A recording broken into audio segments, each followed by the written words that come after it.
Hello guys, welcome back to my YouTube channel again and hope all are you doing absolutely well. So guys, দেখিছে আজি মোৰ লগত এখন নতুন bike আছে মানে আজি খালি ইয়াক মানে মোৰ ব্লগত ইমান না দেখা চাগে তোমালোকে তো ইয়াৰ ঘৰ মানে যোৰহাটত মানে এই মোৰ ফ্ৰেণ্ড কাম ছাবস্ক্ৰাইবাৰো হয় তো এতিয়া মোক লগ কৰিবলৈ এই যোৰহাটৰ পৰা আহিছিলে এণ্ড এতিয়া আমি যাওঁ মই মাধৱপুৰত ফাৰ্ষ্ট ফিউলকটো কৰি লওঁ আৰু ইও একেষ্টে এতিয়া মানে যোৰহাট যাবগৈ তো ইয়াকো অলপ আগবঢ়াই থৈ আহোঁ আৰু RS-খন দেখিলেই মানে মনটো কিবা এটা ভাল লাগি যায় আৰু তো ইও আমাৰ লগত ৰাইড চাইড কৰিম বুলি কৈ থাকে কিন্তু মানে এতিয়া আমাৰ দুইটা ঘৰটো বহুত দূৰত কাৰণে পটককৈ মানে নিমিলে ৰাইড তো যোৰহাট গ'লে এবাৰ চানডে যোৰহাট যাওঁ ইও জইন কৰিম কৈছে আমাৰ লগত অ'কে গাইজ তো এয়া হ'ল গ্ৰীণৰ তো ই এতিয়া এইফালে যোৰহাট যাবগৈ আৰু মই বহলা যাম মানে ইয়াক আগবঢ়াবলৈ আহিলোঁ অকণমান কিবা এটা কৈ দিয়া মোৰ চেনেলত তো আমাক ৰাইডত লগ পাব দুইটাকে একেলগে ঠিক আছে দিয়া বাই বাই গাইজ তো এতিয়া আমি বৰহলা পাই গ'লোহি সিহঁতে এতিয়া যাম আৰু গৰঙা চাইডে কাৰণ আজি ভিডিঅ'টো মানে মই বনাম তোমাৰ বাইক ৰাইডিং টিপছৰ ওপৰত আৰু আমাৰ সেইফালে যিকেইটা ৰাস্তা আছে মানে সৰু সৰু ৰাস্তাত মানে আজি টিপছকেইটা মই বুজাব নোৱাৰিম তো সেইকাৰণে অকণমান ডাঙৰ ৰাস্তাত আহিছোঁ আৰু ইয়াতে মানে তোমালোকক ভালকৈ ৰাইডিং টিপছৰ বিষয়ে বুজাই দিওঁ আৰু মোৰ এই ৰাইডিং টিপছৰ চিৰিজটো মানে তোমালোকে ধুনীয়া ছাপৰ্ট কৰি আছা তো সেইকাৰণে মই এইটো কণ্টিনিউ কৰি গৈ আছোঁ তো এতিয়া মই তোমালোকক ফাৰ্ষ্ট মিষ্টেকটোৰ কথা ক'ম এনেকুৱা কিছুমান মিষ্টেক মানে যিবিলাক বিগিনাৰ ৰাইডাৰ ভুল কৰে বিগিনাৰৰ পৰা কিছুমান মানে অকণমান এক্সপিৰিয়েঞ্চ ৰাইডাৰেও কিছুমানে মিষ্টেক কৰি দিয়ে মানে তো সেইটো হ'ল জোখতকৈ অধিক মানে ইঞ্জিন ব্ৰেকিং কৰা আৰু ব্ৰেক ইউজ নকৰে তো এতিয়া ময়ো ইঞ্জিন ব্ৰেকিং কৰোঁ দেখিছা কিন্তু এটা লিমিটলৈকে তোমালোকক মই এক্সাম্পল দি কৈ আছোঁ অ'কে 90 বেছি স্পীড নেদেখাওঁ 90ত আছোঁ তো কিছুমানে কি কৰিব এতিয়া 6 গিয়াৰত আছোঁ নহয় লগালগ মানে 3টা গিয়াৰ ডাউন শ্বিফ্ট কৰি দিব আৰু দেখিছে RPMটো কিমান হাই গুচি গৈছে অলদো মানে মই মানে ইমানো পুছ কৰা নাই কিন্তু কিছুমানে মানে বহুত জোখতকৈ অধিক ইঞ্জিন ব্ৰেকিং কৰে আৰু ব্ৰেক ইউজ নকৰে মানে যদি তোমালোকে বেছি হাৰ্ড ইঞ্জিন ব্ৰেকিং কৰি থকা ন তোমালোকৰ ইঞ্জিনটো মানে লাইফটো কমি যাব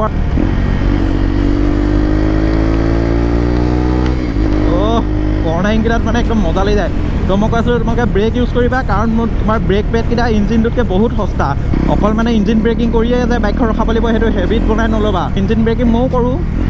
এটা লিমিটলৈকে 4th গিয়াৰত যদি 60ত গৈ থকা লগালগ যদি 2টা ডাউনশ্বিফ্ট মাৰি দিয়া ন তো RPMটো কি হ'ব একদম মানে 10,000 ক্ৰছ হৈ যাবগৈ আৰু ইমান মানে হাই RPMলৈকে ইঞ্জিন ব্ৰেকিং কৰিব নালাগে নহ'লে ইঞ্জিনটোত মানে তোমাৰ বহুত ভেকিউম ক্ৰিয়েট হৈ যায়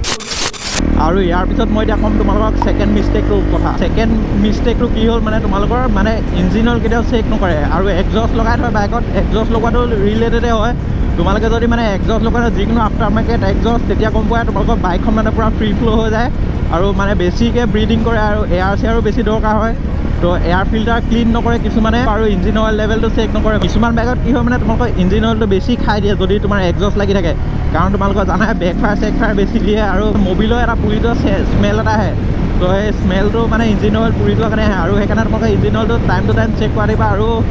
পাৰিলে মানে ছাৰ্ভিচতকৈ অলপ আগতে মানে তোমালোকে 500 মান কিলোমিটাৰ আগতে তোমালোকে ইঞ্জিন অইল চেঞ্জ কৰি দিবা আৰু মাজে মাজে চেক কৰি দিবা যদি কমে তেতিয়া টপ আপ কৰি দিবা নৈছোঁ মোৰখনত ইঞ্জিন অইল বাৰ্ণিং প্ৰব্লেম পোৱা নাই বাৰু এণ্ড গাছ তোমালোকৰ থাৰ্ড মিষ্টেকটো কৈছোঁ তোমাৰ লিমিট মানে পুছ কৰা তো এতিয়া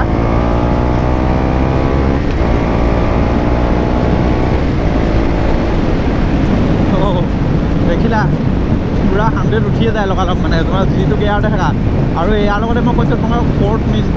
থাৰ্ড মিষ্টেকটো হ'ল তোমালোকে লিমিট পুছ কৰা নিজৰ যিটো লিমিট তাতকৈ মানে বাইকখন বেছি পুছ কৰাটো সেইটো বহুত ডাঙৰ মিষ্টেক তাৰ কাৰণে তোমাৰ বহুত চিৰিয়াছ ইঞ্জুৰি হ'ব পাৰে বা ভগৱানে নকওক তোমালোকৰ এক্সিডেণ্টো হ'ব পাৰে যেতিয়া মই তোমালোকক মোৰ ক্ষেত্ৰত এক্সাম্পল দি দিছোঁ তো এতিয়া ধৰা মোৰ ওচৰত তোমালোকৰ এতিয়া 390 আছে আৰু এতিয়া যদি মোক ছাডেন তোমালোকে কোনোবাই বা ছুপাৰ বাইক এখন দি দিয়ে ইনলাইন 4 লিটাৰ ক্লাছৰ যদি মই সেইখন চলাওঁ আৰু চলাওঁতে যদি মই এখন ডাইৰেক্ট পুছ কৰিবলৈ চাওঁ তোমালোকৰ ডাইৰেক্ট যদি মই এখন 300 ক্লক কৰিবলৈ চাওঁ তো তেতিয়াতো এইটো মোৰ নিজৰ মিষ্টেক হ'ব ন কাৰণ সেইখনৰ পাৱাৰটো বহুত বেলেগ হ'ব আৰু তোমাৰ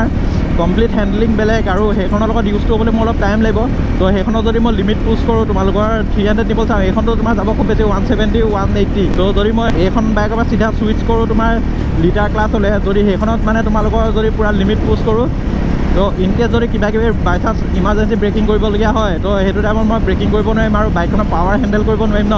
তো সেইকাৰণে লিমিট কেতিয়াও নিজৰ পুছ নকৰিবা সদায় বাইকখন তুমি চলালে ব্ৰেক ক্লাটছ এণ্ড তুমি পাৱাৰ চাৱাৰ চব বুজি মেলি অকণমান লাহে লাহে চলাই থাকিবা যাতে তুমি নিজৰ লিমিটটো ক্ৰছ নকৰা কিন্তু লৈয়ে যদি তোমালোকে পূৰা ফালিবলৈ লাগি যোৱা তো সেইটো তোমালোকৰ বহুত ডাঙৰ মিষ্টেক তো এতিয়া মই 4th পইণ্টলৈ যাওঁ 4th পইণ্টটো ক'বলৈ গ'লে তোমালোকৰ কাউণ্টাৰ ষ্টিয়াৰিং আৰু কাউণ্টাৰ ষ্টিয়াৰিংটো মানে কি বস্তু তোমালোকে যদি নাজানে মই অলপ চিম্পলকৈ বুজাই দিছোঁ তো তোমাৰ ছাপ'জ এতিয়া বাইকখন এইখন এতিয়া চিধা গৈ আছে তো এইখন এতিয়া তুমি যদি ছাডেনলি তোমাৰ এতিয়া ৰাইট ছাইডে টাৰ্ণ ল'ব হয় নহয় তোমালোকে যদি ৰাইট ছাইডে হেণ্ডেল কাটিব বিচাৰা ৰাইট ছাইডে কাট নাখায় তোমাৰ গাড়ী চিধা হৈ যাব তো সেইকাৰণে এটা ফিজিক্সৰ ল আছে কিবাকিবি মই ইমান এক্সাম্পল নিদিওঁ কিন্তু নিজে ইউজ কৰি গম পাওঁ ন তো কাউণ্টাৰ ষ্টিংটো বাই বাই তো এতিয়া কাউণ্টাৰ ষ্টিংটো তোমালোকক কেনেকৈ কাম কৰে দেখাইছোঁ তোমালোকে এতিয়া ছাপ'জ ধৰা মই এনেকৈ গৈ আছোঁ ৰাইট ছাইডে যাব লাগে তো এডাল অকণমান জাষ্ট পুছ কৰিম দেখিলা গাড়ী অট'মেটিক ৰাইট ছাইডে আহি গ'ল আৰু ইয়াৰ অপজিটত যদি মই এডাল এনেকৈ গা পিনে টানো এইটো ছাইডে টাৰ্ণ লৈ ল'ব দেখিলা বাইক তো সেইটো হ'ল কাউণ্টাৰ ষ্টিং আৰু এইটো তোমালোকে মানে যেতিয়া কৰ্ণাৰিং কৰিবা সেইটো টাইমত খুব কামত আহে তো দেখিলাই আৰু এইটো কেনেকৈ কাম কৰে মানে তোমাৰ বাইকখনৰ মোমেণ্টামটো বনি থাকে ন তো এইটো ছাইডত তুমি এইটো ছাইডে যদি হেণ্ডেল কাটিব বিচাৰা কেতিয়াও কাট নাখায় আৰু এইটো ছাইডে কাটিলে তোমাৰ গাড়ী এইটো ছাইডে মানে কাট খাব তো এইকেইটা ইউজ মানে তোমালোকে কৰ্ণাৰিঙত কৰিব পাৰিবা আৰু এইটো শ্ল' স্পীডত নহয় তুমি যদি এতিয়া গৈ থাকা মানে যদি এতিয়া 40ত গৈ থাকা 40ত তোমাৰ এইফালে কাটিলে এনেকৈ যাবগৈ কিন্তু তোমাৰ যেতিয়া মানে 40 ক্ৰছ কৰিবা 80 দিছ ইজ ৰাইট স্পীড আৰু এতিয়া দেখাইছোঁ তোমালোকে এতিয়া গাড়ী চিধা গৈ আছে মোৰ ছাডেন টাৰ্ণ ল'বলৈ হ'লে জাষ্ট ফুল এইটো ছাইডে কৰিলে এনেকৈ মানে এইটো তোমালোকক যেতিয়া ইউজ কৰিবা তোমালোকে গম পাই যাবা আৰু এইটো টাৰ্ণিঙত মানে বহুত ইউজফুল হয় এইটো এণ্ড এতিয়া মই তোমালোকক 4th পইণ্টটো ক'বলৈ গ'লে ৰাস্তাত যোনবিলাক হোৱাইট লাইন দেখিছা এইটো 5th পইণ্ট হয় এই হোৱাইট লাইনবিলাক কিয় দিয়া থাকে বহুতে নাজানে তো এতিয়া কিছুমানত থাকে তোমালোকৰ হোৱাইট লাইন এনেকৈ প্লেইনকৈ দিয়া থাকে এইটো ছাইডত দেখিছা কিছুমান মাজতো এনেকৈ প্লেইনকৈ দিয়া থাকে আৰু কিছুমানত এনেকৈ ঘাটকৈ দিয়া থাকে তো ইয়াৰ মানে অৰ্থটো কি হ'ল এই হোৱাইট লাইনডাল যদি পূৰা ষ্ট্ৰেইটকৈ থাকে ক'তো মানে এনেকৈ এৰি নাথাকে তো সেইটো মিনছ হ'ল তোমালোকে ৰাস্তাটো ক্ৰছ কৰিব নোৱাৰিবা